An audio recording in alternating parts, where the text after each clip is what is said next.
Здравствуйте, в студии Николай Борисов и обзор чрезвычайных происшествий. Вот этот котел, он за газелькой. Вот газельку маленько порвало на. Вон он, котел за ней стоит. Вот тут вот рядышком, вот где человек голым торсом проходит, еще один стоял такой же. Вот он взорвался. Вон он лежит возле забора. И там же человека одного порвало на. Вообще там в кромеж походу порвало, потому что люди пошли туда смотреть, аж за голову берутся, руки трясутся на. Ну, в общем, убило одного или двух, я не знаю. Вон один, он одного тащит. Или как переломало, походу, руки. Рука, что ли, сломана. В сети появилось видео с места взрыва в Жатайском судоремонтном заводе. Напомним, трагедия произошла днем 17 мая. Во время выпаривания свай взорвался котел. Один человек погиб, двое ранены. У одного перелом руки и ожоги, у второго ожоги. Пострадавшие были доставлены в больницу Якутска. Кадры предоставлены нашими друзьями из паблика Джикей. А тем временем жительница Ленского района попалась на уловки мошенников при продаже квартиры. В полицию обратилась 51-летняя женщина и пояснила, что разместила на популярном сайте объявление. Через некоторое время ей позвонил потенциальный покупатель и сообщил, что хочет приобрести недвижимость и готов перевести 50 тысяч рублей в качестве залога. Для этого он попросил женщину подойти к ближайшему банкомату. Потерпевшая под диктовку звонившего выполнила несколько операций в банкомате.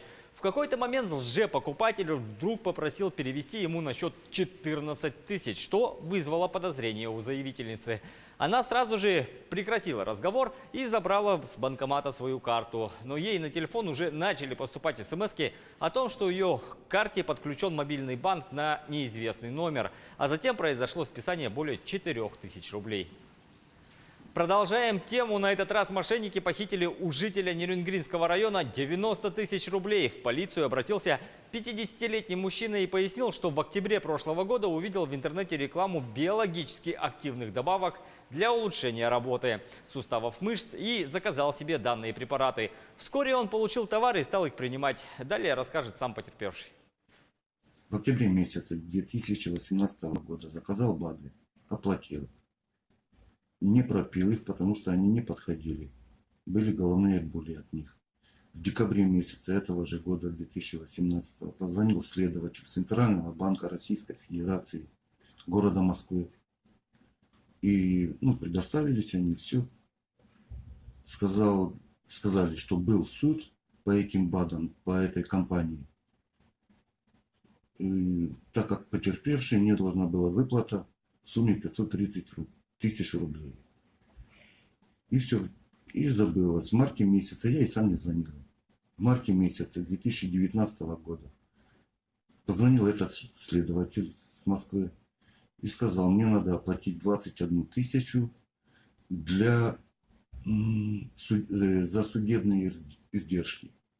Я эту сумму выплатил, и они звонили почти ежедневно мне. До апреля месяца. В апреле месяце попросили, чтобы я на эту сумму 530 тысяч рублей выплатил подоходный налог в сумме 69 тысяч. Я одолжил деньги, перевел на их счет.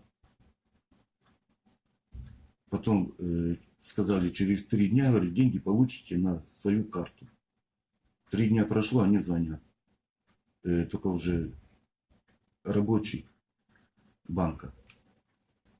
И говорят, надо оплатить 132 тысячи рублей для транзакции, чтобы привезти деньги с Якутска инкассаторской машины. Все, я отказался от этого и подал заявление в полицию города Нерюнгри. Международным происшествием бунт в колониях и окрестностях Душанбе привел к гибели 32 человек, 3 охранников и 29 заключенных. Родственники тех, кто содержится в тюрьме, пытаются выяснить судьбу своих близких. Рассказывает Сергей Берец.